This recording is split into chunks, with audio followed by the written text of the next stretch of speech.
সৃষ্টিকর্তা সবাইকে সবসময় সব দিক থেকে পরিপূর্ণতা দেয় না। কোনো না কোনো দিক থেকে অপূর্ণতা থেকেই যায়। কারো একটা পরিপূর্ণতা থাকলে 10টা অপরিপূর্ণতা থাকে, কারো 10টা অপূর্ণতা থাকলে 5টা পূর্ণতা থাকে। জগতে সবাই 100% সুখী মানুষ না, আবার সবাই শতভাগ দুঃখীও না, কিন্তু তুলনামূলক দুঃখী মানুষের সংখ্যায় বোধহয় বেশি। অনেক বেশি সুখী মানুষ হঠাৎ করেই সামান্য দুঃখে কাতর হয়ে যায়, আবার অনেক দুঃখী মানুষ এত বেশি সুখী থাকার ভান করে যে তাকে ভেতর থেকে না জানলে বুঝতেই পারা যায় না যে মানুষটা এত দুঃখী।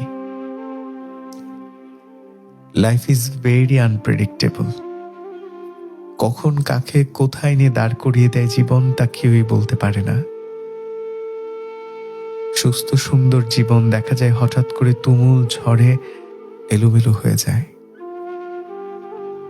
একটা সময় জীবনে এইসব ভাঙা গড়া মানিয়ে নিতে পারতাম না।